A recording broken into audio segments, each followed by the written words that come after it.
So welcome everyone. Thank you so much for joining us today. My name is Jacyln MacNeil. I work for Cascades and I'm going to be your host for today's session. I'm also joined by my colleague Katie Devitt, who is ensuring that this session runs smoothly. So thank you in advance to Katie.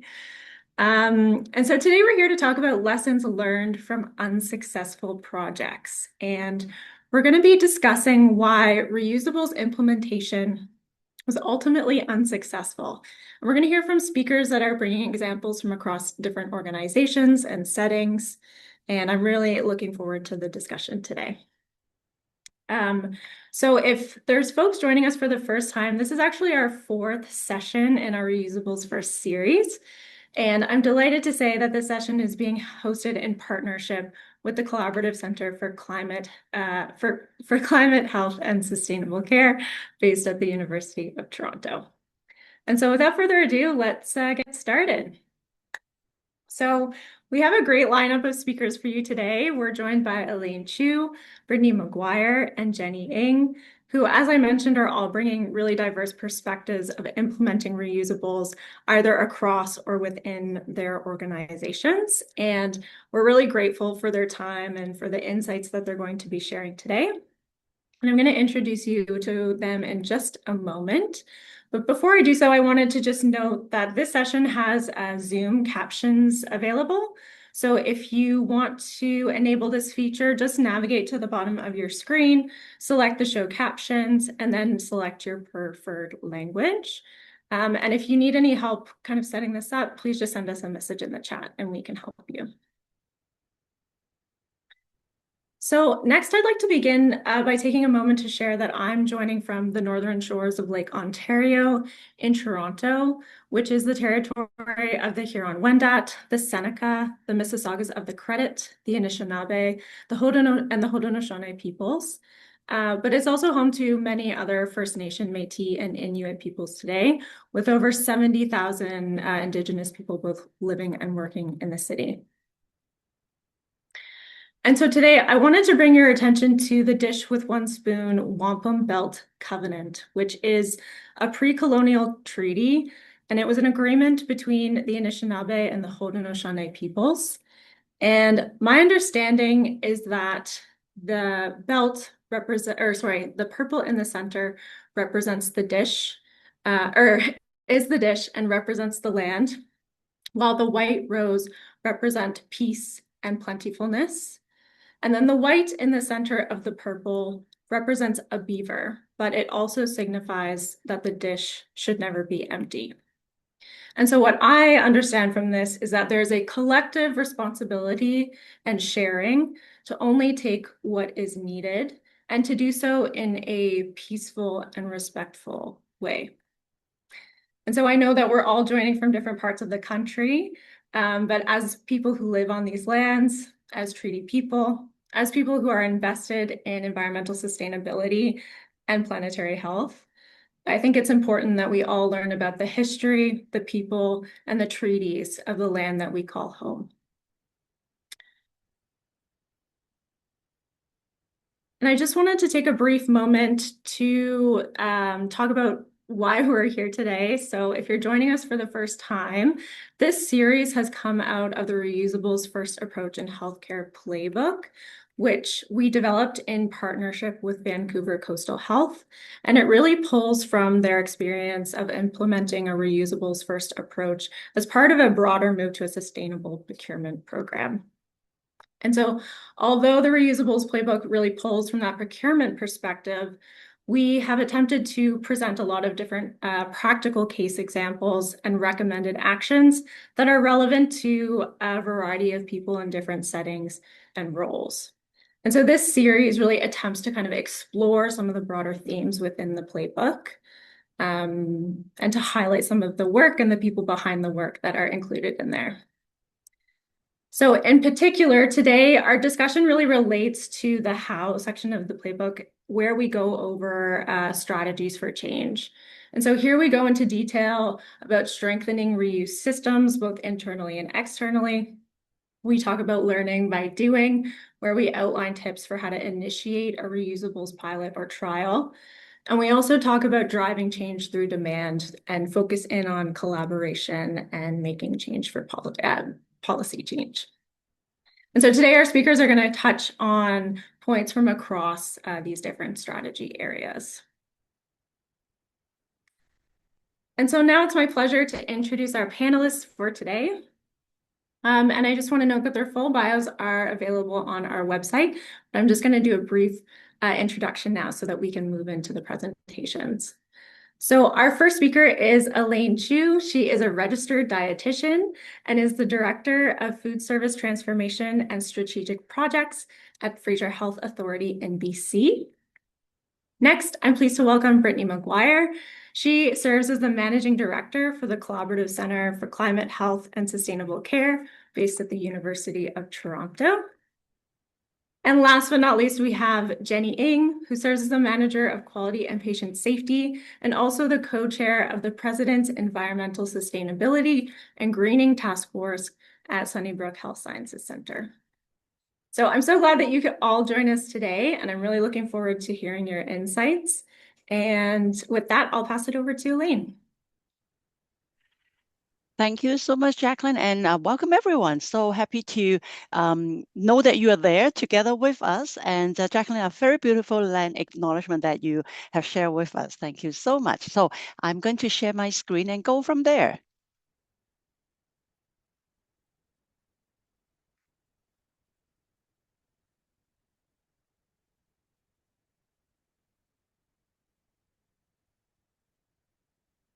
All right. So I guess everyone now can see my screen with the lots of missed target. Which represent the unsuccessful sustainability projects that I'm going to share with you. And now, if I have more time, I have 10 more, 20 more, 100 more unsuccessful sustainability projects to share with you. But I only have 10 minutes, so I can share 2 projects with you that didn't go that well, but with lots of learnings for our future planning. So, as many of you might know already, there are lots of waste in hospital and particularly also in hospital food system. We are always faced with food waste, material waste, packaging waste. For example, patient did not feel well, they did not eat all the food, poor appetite, that meant food waste. And because of that, we need to maybe control our time and labor. We use single use, and for all the time, we have to send a tray from our central location to the patient, or even from a pantry location, the same floor. We need to keep the food safe and clean and to prevent spillage. And so that results into some material waste and packaging waste. I'm sure if you're familiar with hospital food service, you can think of a few more other ways in the system.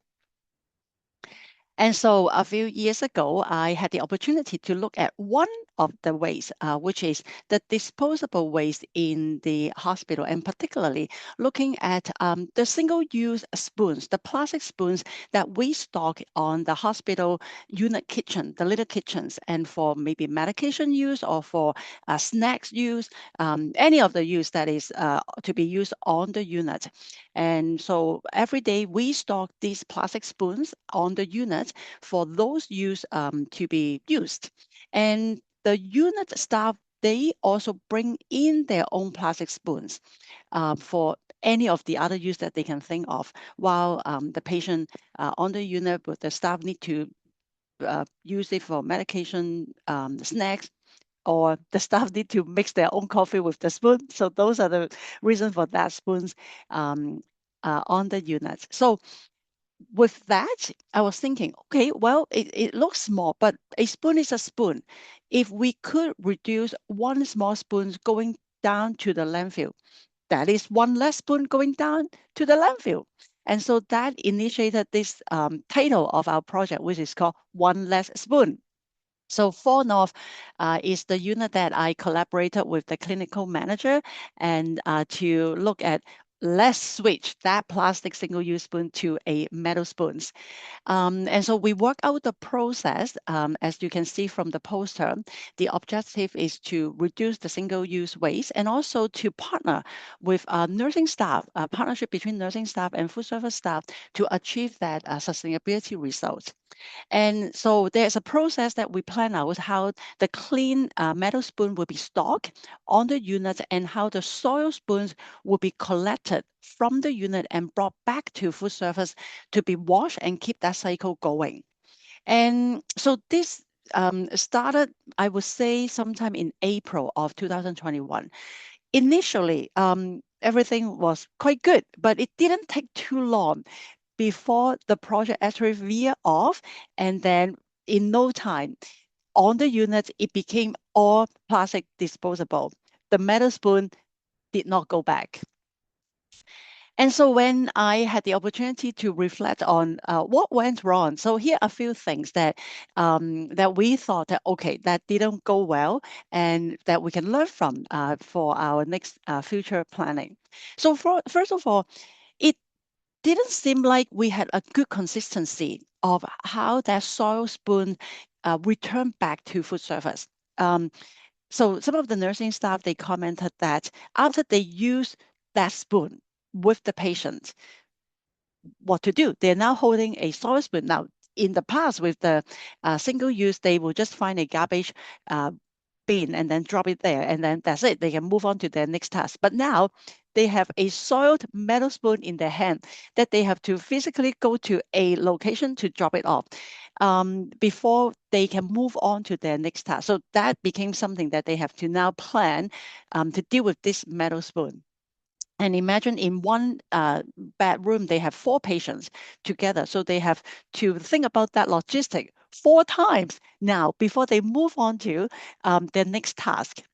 And so that process of returning the soil spoon just did not go too smoothly, or it required effort. And then as the project started to veer off, we didn't do that immediate follow-up and problem solving quick enough to go through that QI cycle to bring back the team, talk, and then restart the process. We did not. We did not catch it soon enough. We let it veer off farther and farther away to become a point that it became too difficult to bring it back together. And then another feedback from the clinical staff, other than the one that they have to now hold a spoon and look for a place to drop that soil spoon, other than that, they also had a feedback about the metal spoon not bendable. They wanted and they needed to bend the spoon so that it's easy to feed that medication or the snack or whatsoever into the patient's mouth for those particular patient type. And now the metal spoon, they cannot bend, and they find it more difficult to use to feed that medication into those particular patient type. And then the other problem is we lost a lot of spoons. It's not that serious in the beginning, but again, it didn't take long before that we realized that the spoons are all lost and we need a whole batch of replenishment very soon into the project. Now, for this particular pilot, in order to track, we brought in a different type of spoon with a line on the handle so that we can identify that batch versus the batch that we use for the typical patient tray. So we had a way to track it. And it's not too long into the project that we felt, okay, these spoons are just missing. Where are they? So essentially, we're talking about that this process of now the metal spoon versus the disposable plastic spoon, it became a hassle. It became a hassle that it needed to be dealt with moments by moments by the users of that spoon. So, well, as I was thinking that this project was a total failure, there's some light at the end of the tunnel because someone else from Fraser Health picked up the concept of the plastic spoon versus the metal spoon. And in the long-term care site, one of the long-term care sites in our Fraser Health Authority, one team, they pick it up. So let's talk about this a little bit. So they pick it up in this long-term care site on, I believe, 3 of the units, and work with a partnership between food service and clinical to replace the plastic spoon on those 3 particular units with metal spoon for medication. Now, that is a project that started sometime middle of last year. And as I was talking to them just earlier this week, the project still live. Okay, so let's look at what make this live. And my other project died not too long after. So what make this work is they have a on-unit cleaning process. So on those 3 units, there is dining room because it's long-term care. So they typically will wash the dishes coming out from the dining room in that on-unit dish machine anyway. Now this spoon at least doesn't need to be traveled between the units and the centralized kitchen food service department. So that saves one hassle. And it is a normal process that those dishes from the unit got washed on the on-unit dish machine anyway. So not a separate creator process in addition. So that is point number one. And then this is a clinical staff initiated project. It is not a food service or I initiated project. It is a clinical staff initiated project. So the buy-in is more ready. So they work out a process that they got a collecting bin with their medicine card that they got used, and then the spoon got dropped right in a container within their medicine cart. So that also take away a hassle of that. Now, where does this spoon go, right? So it's a natural process that they finish one medication giving, they come back to the medication cart, drop the spoon, grab a new one, grab the new medication, and then go move on to their next task. There is also a clear direction and support from the leadership team, from the clinical staff. And so it was very decisive. Okay, comments, feedback collected. Now, this is go live day. We move on and keep it the process. So those were some of the points that make it work for a similar project, but in a different setting with different external factors. Now, I want to tell you one more example that a project did not go well, but also with a sustainability concept in mind. So, in earlier this year, we piloted a local cashew yogurt from a local producer with zero waste packaging. Normally, you will see yogurt come in either in the plastic tub or in the little container, but either way, they are disposable. And that's exactly the one thing that I wanted to target. And so happy to be partnered with a local producer that make this zero waste packaging a possibility even to just explore. And so we ran that project, and on the screen you can see those stainless steel container. So those were the container that it got brought in by the owner of this local plant-based yogurt owner, the gentleman and the wife. They are the owners of the company, and Charlene is the staff from food service. This was delivery number one. That we're so excited to go receive our partner in the loading dock of the hospital, receive all these tubs of the yogurt. So you can see that there's a total of maybe 8 tubs of those containers that got delivered every time. And each of them is 15 kilogram. Now, so that's the hassle number one.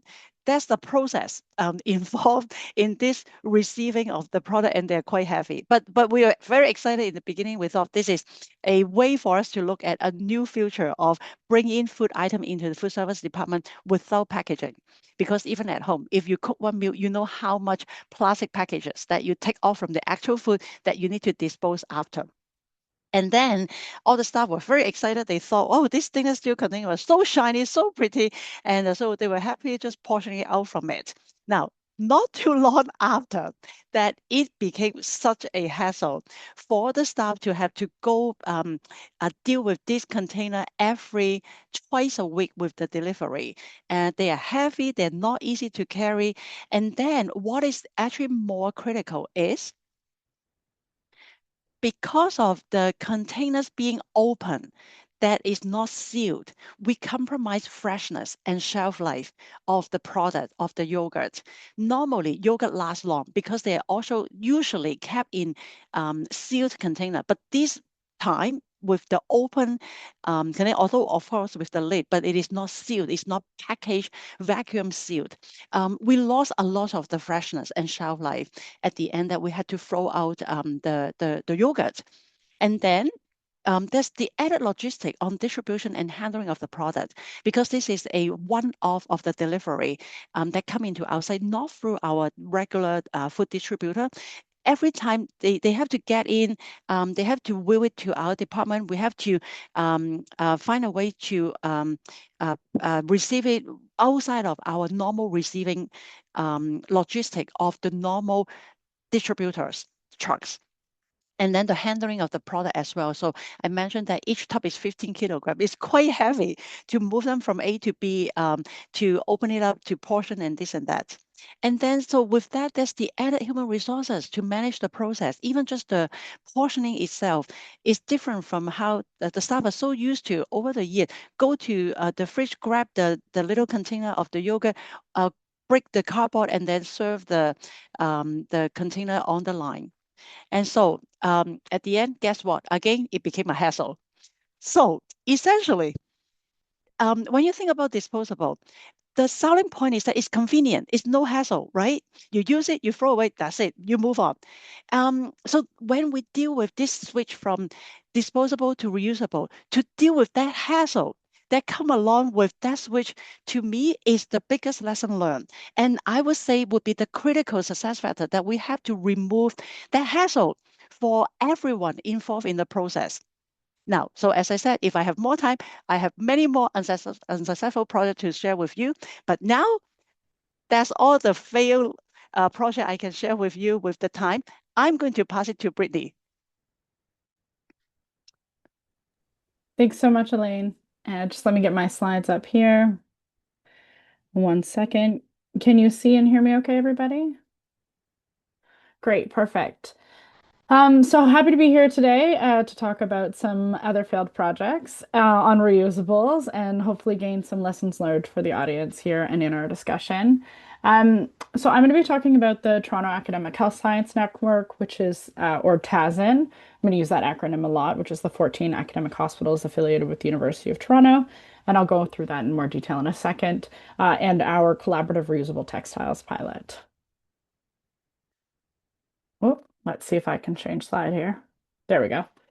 I just want to situate the work before I dive into it because I think it's a really important factor to consider when I'm talking about our experience kind of as a network. So in 2020, the Sustainable Health System Community of Practice was formed as a partnership between the University of Toronto's Council of Health Sciences and the Toronto Academic Health Science Network, also known as TASN. And again, this is the 14 academic hospitals affiliated with the University of Toronto. We have a senior leadership table with representation from the 14 hospitals. We also report up to the CEO table a few times a year. Um, we are the Secretariat, the Collaborative Center for Climate Health and Sustainable Care at the University of Toronto. And we have a number of working groups through the community of practice to work on various initiatives over the years. Today, I'm just going to be talking about sustainable procurement and our work on reusable textiles, but we've had a number of different projects that relate here. So there was kind of an emerging interest in the community of practice in sustainable procurement in general, and from that, an interest in reusables emerged. In 2023, we had a CFO symposium, so that's the chief financial officers from most of the organizations gathered for a symposium or a meeting where we had presentations on a variety of sustainable procurement work, and some reusables were talked about there. Coming out of that symposium, we had a TASN statement on sustainable procurement in support, in principle, of sustainable procurement. But then we had a number of meetings where we discussed, how do we actually operationalize this commitment? How can we take this forward? And there was really an interest in picking something high impact that we could focus in on as a group, and reusables, and doing a pilot kind of emerged from those conversations, both in terms of the environmental benefits, so avoiding all of the greenhouse gases and other environmental impact that are embedded in the production of gowns and other textiles, and then avoiding the waste of the single-use products, but also some conversations around the benefits or co-benefits of resilience to supply chain disruptions and how beneficial reusables can be in that context. I also just want to say that there was emerging attention to reusables broadly that kind of prompted these conversations, the NHS, as well as locally in Vancouver Coastal on the Health that we have partnered with to produce the Reusables First playbook that Jacyln led, and I'm sure she's linked in the notes here, as well as our locally in our Sustainable OR working group for TASN, there was an increasing interest in reusable gowns, and then some support statements as well from clinical groups. So emerging from that issue, we decided to bring forward these conversations from the Sustainable Procurement Working Group to the larger leadership table. And that was brought forward through a briefing note to really summarize what this opportunity is and present the case for can we do something here. So that was circulated to the leadership table. And we then requested a sponsor from each interested organization to participate in a collaborative pilot. Um, and that would be those sponsors would be responsible together for overseeing the pilot and engaging within their own organizations. Um, we then started a dialogue with a pre-existing common linen service provider for the four organizations that came forward and agreed to pilot textiles with the interested in organizations, and then had a kickoff and sent materials to select the particular textiles to look at. And then, important to note, we had a commitment to share learnings back from the pilot to the leadership table to take forward. So, in terms of how we actually went about a pilot, there were meetings with the vendors, sponsors from each of the organizations, and then their key representatives that they chose to help plan the process. The secretariat, so us as the collaborative center, helped to coordinate with the vendor and organizations. Um, we co-developed an evaluation process, which I'll turn to as a second. And organizations then selected their textiles to trial and the scope of the trials. So within their organizations, which units and which textiles would be selected. Ultimately, we had 4,000 organizations, including Sunnybrook, and Jenny's going to talk about that work just in a minute here, as one of the organizations that participated in this pilot. Um, and we had across the network surgical gowns, level 3 and 4, isolation gowns, and drapes. The trial periods lasted between 2 to 4 weeks. It's important to note here that the trials took place anywhere between June to November 2024, and I think that that's an important piece of this work and a lesson learned that I'll turn back to in a moment. Um, just in terms of the supports that the vendor actually provided, so they uh, provided pre-reading and support materials, sample reviews, and sizing for fit prior to in-servicing, actual in-servicing Q&A, tabletop on site, making sure that there was appropriate donning, doffing use, and then active management of pilot product inventory, so review of sizes, configurations, daily volume requirements, responding to any changes that were required, and general Q&A. As I mentioned, we worked to develop an evaluation process together as a network or as the four organizations that were engaged in this.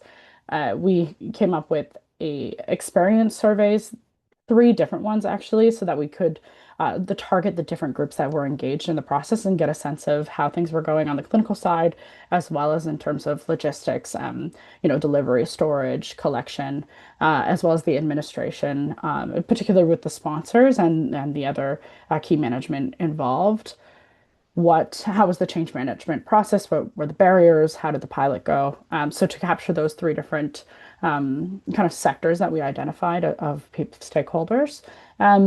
You can see on the right here, there's just a poster advertising about the pilot and then how to fill out the survey.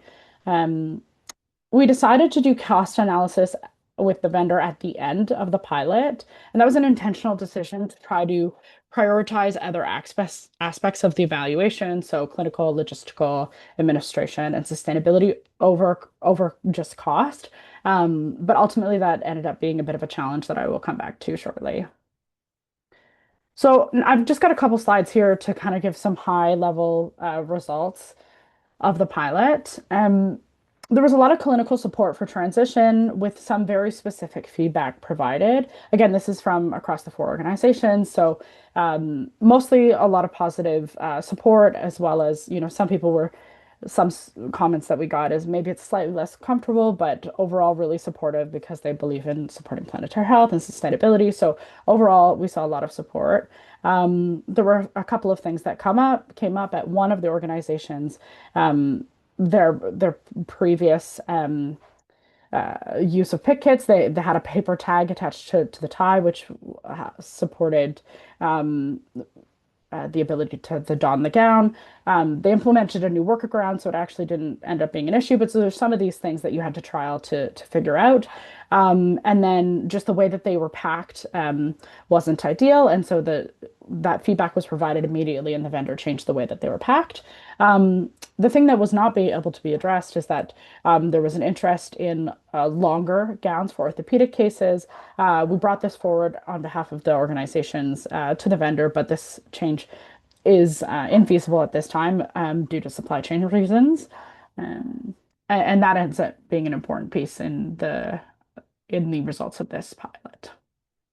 So just to reflect on the pilot experience overall, the results that we got from the surveys and discussions, overall working with the vendor went really well. There were clinical reps that helped with education in advance and provided ongoing support throughout the trials.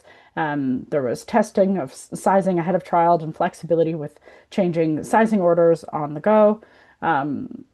Some a key administrative challenge if deciding to go forward that came up was integrating into the reusables into custom packs and actually getting rid of the disposables. So ultimately, this is a lesson learned webinar. So ultimately, we did not go forward with the reusable textiles, but had they had gone forward, that would have been a hurdle that would have had to be navigated.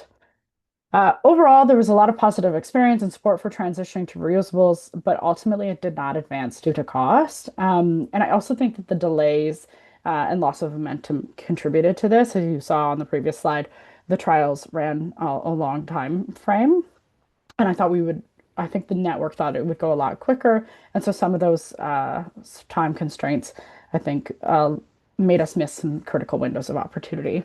Um, just to say here on the cost item, isolation gowns were the only ones that have a break-even cost analysis from this particular analysis. But that's already across TASN, so that's not something that this community practice particularly needs to support because they're already widespread across the Toronto Academic Health Science Network. And then both surgical gowns and drapes would require investment. And so that is a particular constraint for the go forward. Just thinking about the experience of pilots in general, both in terms of what we received from feedback, things that I think went well, just thoughts from coordinating this. In terms of planning, I think making sure that you're fully prepared in advance. So this is thinking through fully the operational logistics. What are the procedures or protocols that will be needed for the delivery, storage, distribution, collection. Elaine was just talking about all of the human effort that is required to make these things work, and particularly in reusables is really important. So you really have to think that through. And then also the ranging of sizing needs and volumes, particularly for gowns. And then one other piece that came forward as a suggestion is maybe to have a very clear document with frequently asked questions and the answers that is easily accessible. There were people to answer those questions, but that could have made some of it a little bit more seamless. Um, this is something that's other thing that came forward is to have a subject matter expert at all of the important meetings at the sites, particularly with clinical teams, so that they can respond to any concerns or resistance and immediately address them. Um, we didn't get enough as much, I should say, responses on the surveys as we were hoping for. And so I think you really need to actively remind people to participate in them. Nevertheless, we got a lot of good feedback, and there was also feedback in meetings and things that got translated anyway. So there was no lack of understanding of what had happened. But I do think that if you were going to take this forward into your organization, I would just really insist on people to fill it out because it's very valuable feedback. And sometimes things that don't get resolved in any other way. In terms of time frame, I think you have, especially if you're going to do multi-site or multi-organization pilot, is going to take much longer than you expect. Um, and so I think keeping that in mind. The other thing to consider is the trial length. So um, we heard that two weeks is a bit too short for if any sort of change management challenges occur, or there's anything that needs to be supported and changed. Um, and troubleshot during that process. So you might want to consider that. Um, Picking the time frame for a trial is actually quite challenging. If you do it over the summer, it might allow for more support. You can hire a student to support these things. But you also need to make sure that they're fully planned in advance of vacations. Otherwise, there can be really significant delays in decision making. So just to close off here on my last slide, so these are some high level lessons learned from this.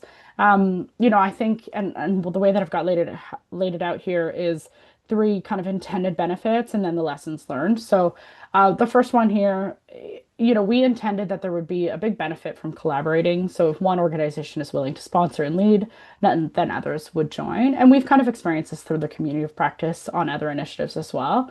And that the value or the effort of the lead organization would be worthwhile to contribute to a wider transition. Any materials that are developed, materials developed from the community of practice, the secretariat helps to transition and also streamline any effort that is required from each organization.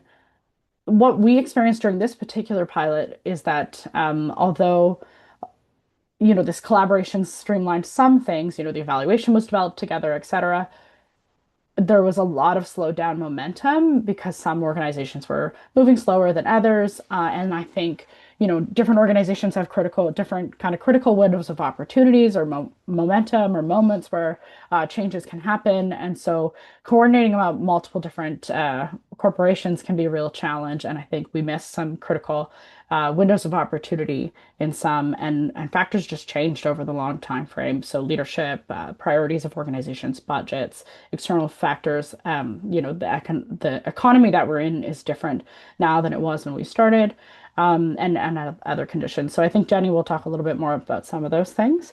The other thing is that we really thought, engaging a vendor together would facilitate engagement. It actually did. I think providing these supports and materials, the troubleshooting, the coordination that just had to come through a coordinated network. But still, they might not be able to meet all of the demands that a network might be asking for. Like I mentioned, we were looking for longer gowns that came up through this pilot, but they were unable to do that anyways. So, just to keep in mind that they still might not be able to meet all of what you're hoping for or everything that comes out of a trial. And lastly, as I mentioned earlier, we made a intentional choice to delay the cost analysis to prioritize the evaluation and any decision based on clinical feedback, the quality, and sustainability. But ultimately, it didn't end up in advancing in these organizations due to cost and budget constraints. And so that's a real consideration. I don't know if that means that we should have done it sooner or not. I don't think that we're clear on whether that would have made a fundamental decision or difference in the decision. But I do think that the delays and loss of momentum contributed significantly and then made the difference in costs and budget more significant than maybe it would have been if everything else had gone a little bit quicker. So that's all I have to share today. I'm looking forward to discussion. I'm going to turn it over to Jenny, and she's going to talk a little bit more about this process. Thanks, Brittany. Get myself organized. So I think a lot of what I'm going to talk about, you've heard from Brittany, but I'll give the perspective of our organization so that you have a little bit more details of like what the decision was and some of the barriers that we had internally at our organization. So before I jump in, I do want to set the context. I do want to, for those who aren't familiar, set the context for Sunnybrook. So Sunnybrook is located in Toronto. Our organization has several locations, as you can see on the map, but we have two locations where we have ORs. One we call Bayview Campus, so you hear me talking about that in my presentation. The other one is a Holland Center, which is located in downtown Toronto, which is where our pilot was situated. What I want to give the difference is that our Holland Center provides all of our orthopedic surgeries, whereas our Bayview site has the other types of surgeries like trauma care and cardiac care and other types of surgeries. And this is important for our problem. So our ORs are managed by the same operational leader to provide a consistent care and services, but one unique thing happened during the pandemic. So during the pandemic, as most of you know, a lot of the ORs and a lot of the treatments were on pause. Our Bayview ORs remained open to support some essential cases. And so we had ongoing ORs there. Our Holland Center, where we had a lot of orthopedic cases, was put on pause. And so we had a little bit of this is where the deviation occurred. As you know, there was a lot of PPE shortages during the pandemic. And so as our ORs at the Bayview Center was open and moving along, we had to pivot very quickly because our disposable gowns were no longer available and we had to use reusable surgical gowns. So for them, the staff had gotten used to reusable surgical gowns, and when PPE supplies stabilized, they got used to it and they actually preferred it. So they continue to use these reusable surgical gowns. because there was a pause in ORs in the Holland Center, when they came back to operations, they were continuing to use the disposable gowns because that was what was available, and they didn't have that experience of being able to use reusable surgical gowns. As our organization shifted back to normal operations, there was a big focus on sustainable practices, and we identified that there was an opportunity to transition disposable gowns at the Holland Center to reusable surgical gowns. So we thought that when the opportunity came with the network, with Brittany proposed it, it was a great opportunity for us to join this TASM pilot, because we thought that we can support each other and advance as a network, because it's hard sometimes for us to advance in these big projects on our own. So at Sunnybrook, we decided to join in on this pilot. We were actually one of the first organizations to implement the pilot within the network, and this was led by myself, providing the QI lens, and our OR manager. And so our OR manager was able to provide that clinical expertise, the OR expertise, whereas I was able to lend some of the QI thinking and some of the frameworks to help us with change management and some of the PDSAs that we were doing. And so we built this as a QI opportunity where we created these opportunities for clinicians and support staff to be able to provide input on the pilot. Brittany showed the graphic already, but we really leveraged QR codes and a little bit of like posters to help increase awareness of this project and to seek some of the feedback. We did have some education sessions for our staff to help them find their fit, because we know that moving from a disposable to a reusable, there were a couple sizes that you can choose from. And so we really wanted to support them to make sure that what they were using, what they were selecting was right for them. And we, along the way, to really just try to engage our staff to ask them what they felt about this project and like any kind of feedback that they had. As we were designing this process, we realized that a lot of these disposable gowns were already embedded into our custom OR packs. This was for convenience, so that when our staff were in the OR, they would open up a pack and a disposable gown was available. What we asked our staff to do was we wanted really them to experience the reusable gowns and to able to provide feedback. So we told them to use these extra reusable gowns that we're providing, but take those disposable gowns from this custom packs and put it off to the side. We were going to store it to see what we can do with it later. And I think you can see from the previous talk that Brittany gave, she did have this beautiful image of all these like disposable gowns, and that was collected for our pilot to show impact on what we had achieved. So we started a pilot, and we were really eager for feedback. What we heard was a lot of mixed signals, a lot of mixed reviews. We were hearing a lot of comments in the moment, and people were supportive, and some people had a little bit of a negative feedback they were providing to us. Those who were supported had talked about the positive experience they had. They expressed support for the change because they felt that, you know, like those who had worked at the Bayview campus already experienced these reusable gowns. They know what it is. They like them. So it just felt natural for them to grab the reusable gowns when they're at the Holland Center.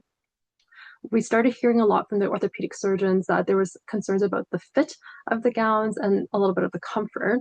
We did do a deep dive to understand a little bit more of why this was a problem.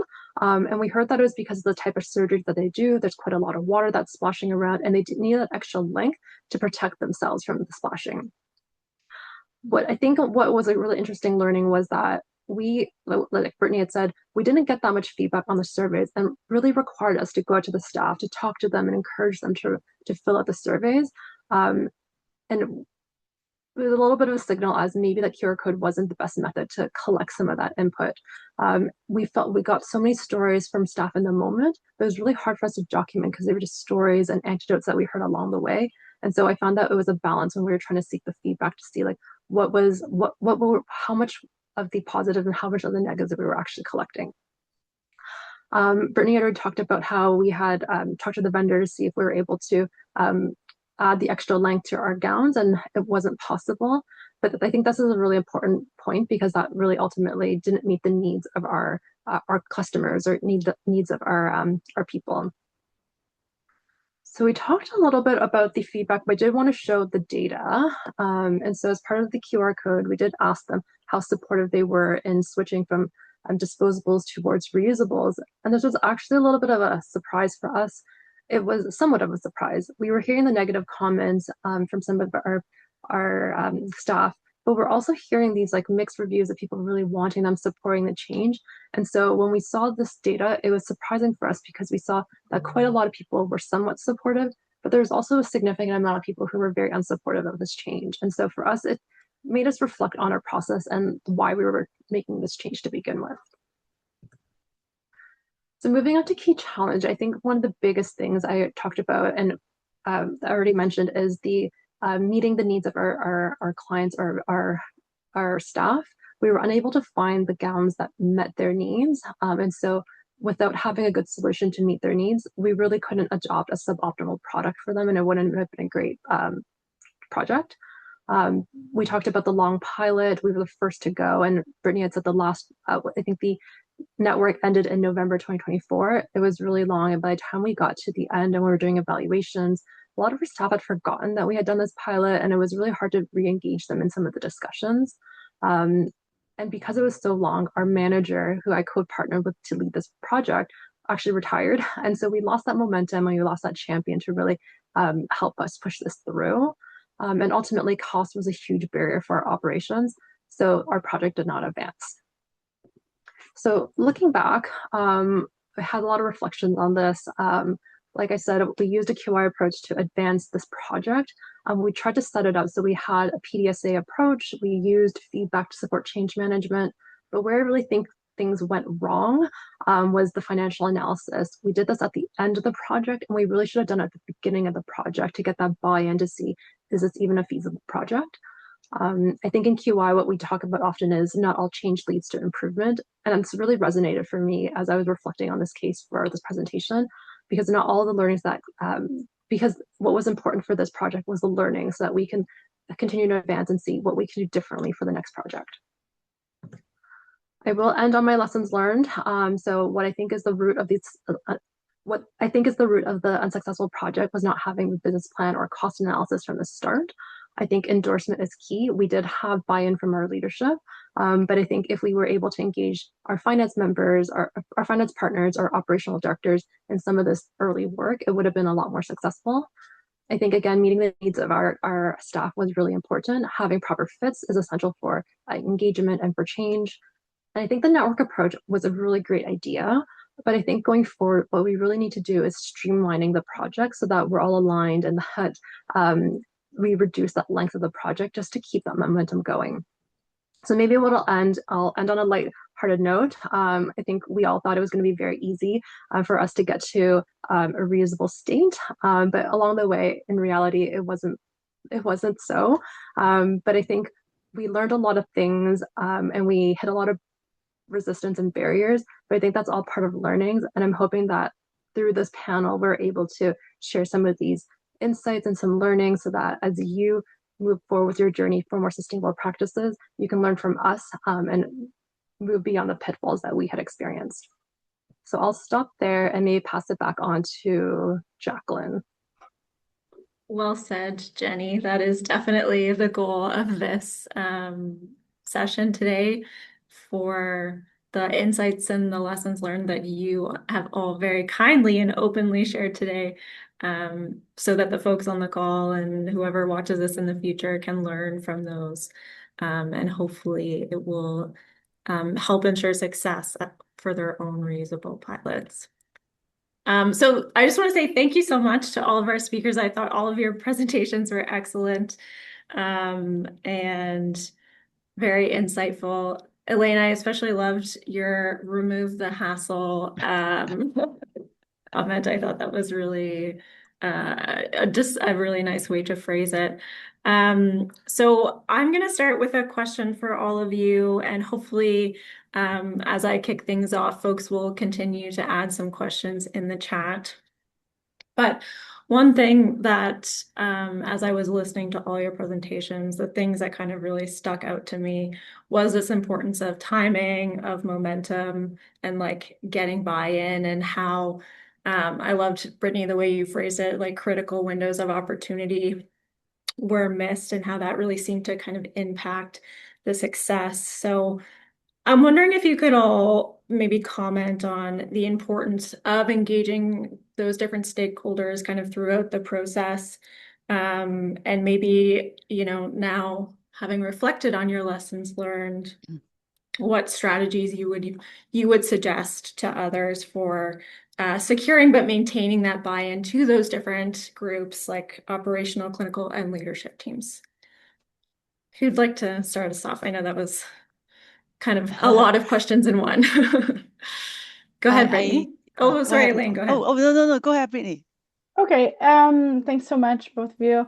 I think one thing to think about is, I know we're talking about cost a lot, but it might be worth thinking about what do the various stakeholders that you're engaging with perceive as valuable. So, that could be obviously cost savings or cost neutrality. That also, I think some of this could have been a go forward if it was cost neutral, but maybe not if it requires cost more. So it doesn't always have to be a cost savings if we're talking about finances specifically. But I also think that it's worth thinking about value in a broader sense. So, is it in alignment with particular organizational priorities or goals that they're working towards? Maybe on the sustainability front, if they have particular waste reduction goals or goals around reusables or some sort of reusables first strategy, quality, as Nicole was just mentioning in the chat. Um, just some of the reusable gowns are potentially of higher quality than disposables or a thicker quality and more protective than a similar disposable. I think that depends on the particular vendor and the particular types of gowns that you're looking at. So I can't comment on that too much because I know that they're a different vendor that they're referring to in the chat. But sometimes quality can be an impact too and a different value. So it's not always comes down to cost because there might be an interest in investing if it is contributing to another particular goal. So that might be, staff protection and quality of care or, workforce sustainability or some of the workforce is really interested in sustainability. And so, I mean, if by workforce sustainability, I mean engagement and continuing interest in their work. And other motivating factors. I think we've seen at the community of practice that there's a lot of interest in collaboration and sometimes competition. And so I think all of these different things can be of particular value and convincing to people. But I think it's kind of understanding who's going to be your key champion or who might be a barrier that could become a key champion if you understand what they're interested in, what they perceive as valuable and how you could rope them in. Like Jenny said, I don't think we did that enough of that. And that is also challenging to do amongst four separate organizations, right? So I think that's important to keep in mind as well. Yeah, and then I think the other thing is thinking through, are there particular, as I said before, critical windows of opportunity in your organization or across organizations that you need to be aware of, changing strategic plans, changing budgets, changing operational plans, changes in leadership's vacations, et cetera, et cetera, et cetera. And if you don't understand the particular windows of time you're dealing with, you might accidentally miss them or post something too soon, too late. And I think we came into a few of those due to purely time delays. But I think that we could have thought that through a little bit more and communicated once you know these values and once you know the constraints or that you're kind of dealing with or what organizational things you're trying to leverage, then you can communicate effectively to the right audience in the right way at the right time. So I hope that is helpful. Thanks so much. Sorry, I couldn't unmute there. Yeah, there's so many factors to consider. Thank you. Thank you, Brittany. Elaine, did you want to go ahead? Yeah, I will go back to the point about hassle because it needs to be relatively hassle-free for people. And when we want them to see the value, the hassle also is in competition with that values, right? Especially in a acute care setting, which I'm more familiar with. Access and flow, the flow of the patient along the system, and to make them flow as quickly as possible. We're talking about all the services, all the department, all the team need to work towards that goal of making it happen quickly, right? So when that became the thinking in the acute care system, and that now we're introducing hassles into making things go not as I don't want to say slowly, but it's just not as convenient anymore, not as slick anymore, right? So that is almost like we're putting two contradicting forces together. And I guess that is the essence that we have to also deal with. Like at the end of the day, we need to introduce this value of there is the longer term values that is also as important as your immediate values that you can see right here, right? So, and how to position that that competition in a healthy and a productive way. I think that is the challenge that we'll all face in the hospital system like that. Thanks so much, Elaine. Jenny, did you have any thoughts to add on that, or? I think Brittany and Elaine had covered a lot of really great things. So I don't want to repeat them. So I'm happy to I'm happy to start with the next question if you have the next question. Yeah, sounds great. Um, so I know I just want to preface my next question with saying that I know it can be challenging to talk about failure, and I really appreciate you all speaking so openly. But I do think that, and you said this right in your presentation, Jenny, that like reflecting on failure can be a tool for future success. And so kind of thinking about that. My question is around how can organizations like better capture and share lessons learned so that I guess within the organization, but beyond the organization, so that folks don't kind of repeat these same mistakes or can take those lessons learned and apply them to their own pilots. I want to go for this one. So actually, as a matter of fact, the very first moment when I started to position my plastic spoon project to be a failed project was because someone invited me to share that project as a successful project. So, and as I was reviewing the write-up regarding that, I was like, no, it's not like that at all. It's not rosy at all. As a matter of fact, it is still valuable to share, but from a different angle. I share what it didn't work because it's as important to learn what it didn't work versus what it worked. And it's no point to position something into a rosy way, but at the matter of, at the reality, it's actually not, right? So there's no point. So it was that moment. Then I realized that it's good to share what I failed. There's no shame. I'm sure I'm not the only one. Yes, And maybe I that's can right. add to that. So I think for me, naturally, QI lends itself to this as a great framework because in QI, it's all about learnings from changes. It's not always successful change, like I had said. And so I think that like a lot of this work goes hand in hand with quality improvement. And so I think I'm going to go back to a comment that, or not a comment, but like an experience I had many, many years ago when I first started my career in quality improvement.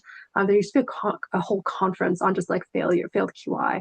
And it's an opportunity for people to talk about like some of these lessons learned because people need to learn about this and like hear about it so that they can also reflect on it and see how does it impact their work and how does this change really translate into their own practice. And so I think it's those opportunities like they don't do these conferences anymore, but I think it's like workshops, talking about them in panel discussions, maybe like short write-ups in like publications. I think it's really important for us to like take these unsuccessful projects and these like insights and frame it as not that they're failed, but it's a learning opportunity so that you can reflect on and see what can we do differently next time. And that really again follows along the PDSAs and some of the QI frameworks that we have. And I think it's an opportunity to reflect as a team to say, okay, like this didn't quite work out as we planned. What next, and how can we tweak this so that it's successful in the future? And then to your point about sharing with other people, I think it's word of mouth. It's people talking about it because the more that you don't share, the less people learn from each other, and everyone kind of does their own siloed thing, and people just like there's no we don't all advance together. So I think it's that communication and sharing with your peers. Amazing. Thank you. Any final thoughts on that, Brittany, or?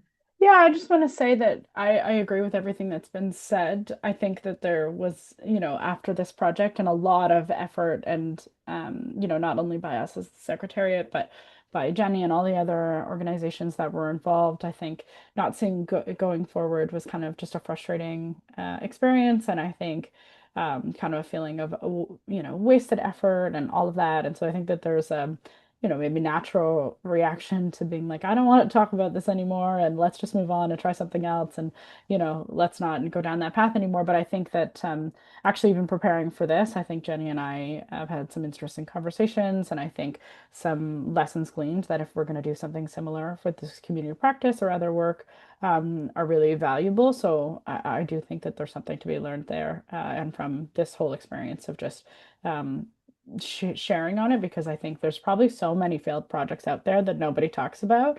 And maybe somebody else did something very similar and we didn't hear about it, and we could have avoided wasting some effort. And, and also just to say that a lot of these things that we're doing in the sustainability space are brand new, right? Or that we're innovating in different ways and we're trying to figure things out. And so it's likely that you will come across barriers and stumbling blocks, and worth reflecting on, so that we don't do the same thing again. Yeah, thank you so much, Brittany.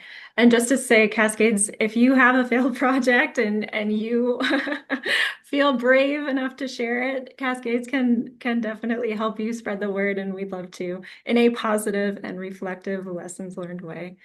So we are right at time. I was going to share my screen, but I don't want to keep folks beyond the hour. So I just wanted to say thank you so much to our speakers, to Elaine, Brittany, and Jenny.